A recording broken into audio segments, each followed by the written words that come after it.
Well, the role was that the sports department reported to me, and I'd long been interested in sports and was deeply interested in trying to find some way of getting us involved.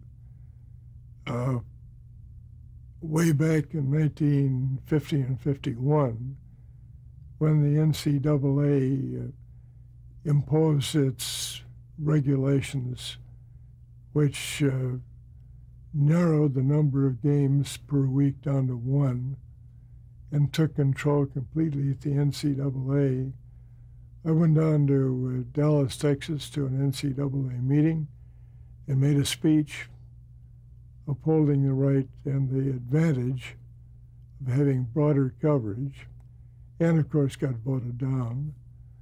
I did a lot of negotiating with athletic directors about trying to break the NCAA control. I had conversations with Father Hesburgh at Notre Dame in his office, and he was quite interested in doing so, but didn't quite dare.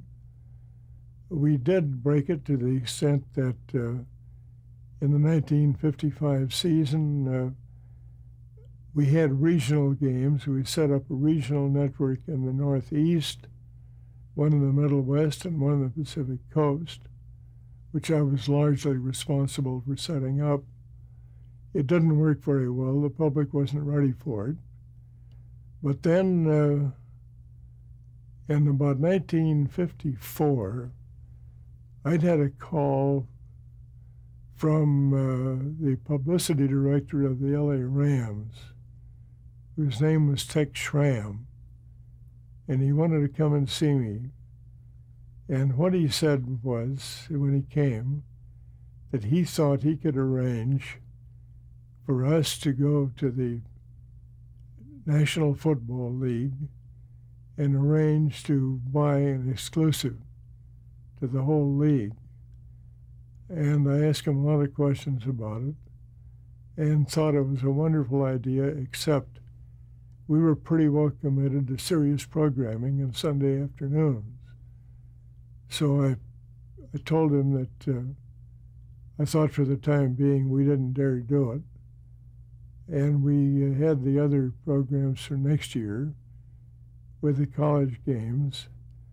But then in 1955, we began to find out that we were not getting any Sunday afternoon exposure for a rather serious list of programs.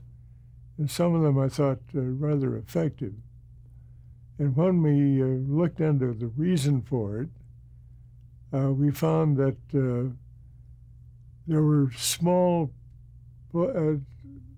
television networks being set up carrying professional football.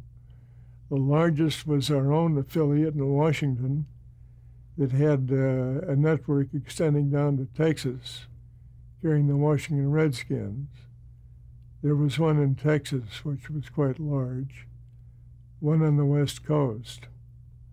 I remembered then having talked to Tex Schramm 2 years earlier, and I was in the hospital with a bad back, but I had Elmer Lauer, who was working for me, get in touch with Schramm and see if he thought this still made sense. And Schramm said yes, and we got with Bert Bell, the boss of the National Professional Football League in Philadelphia. The commissioner? The commissioner started negotiating with him, and we hired Bill McPhail, the son of the former New York Yankees and Cincinnati Reds leader, and put McPhail and Lauer on the route to see what they could do.